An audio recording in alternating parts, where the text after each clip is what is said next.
Welcome to Samba Samba. Enjoy the video. You begin by checking prerequisites. Make sure your iPhone runs iOS 16 or later, Redotpay is updated, and your account is fully verified with ID and phone confirmation.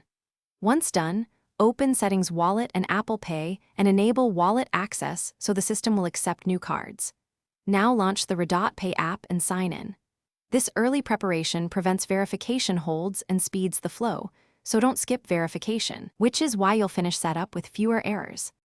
Once inside the Redotpay app, tap Settings, then choose the Apple Wallet linking option. Follow the in-app prompts. Select the exact Redotpay account or card, accept any terms and display of fees, and request the verification SMS or email. When the wallet sheet appears, choose Add to Wallet and authorize with Face ID or Touch ID. This confirms you own the device and account. Proceed deliberately.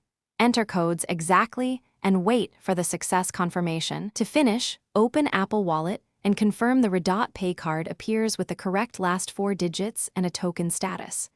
Make a small test contactless payment or Apple Pay purchase to ensure transactions route through Redotpay. If you encounter errors, first re-verify your Redotpay ID and SMS code, then restart your iPhone and try again. If problems persist, remove the card from wallet and re-add it after confirming network connectivity and that Redotpay's app permissions are enabled.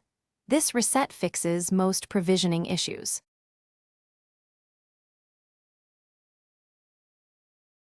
Thanks for watching. Consider subscribing if we helped you.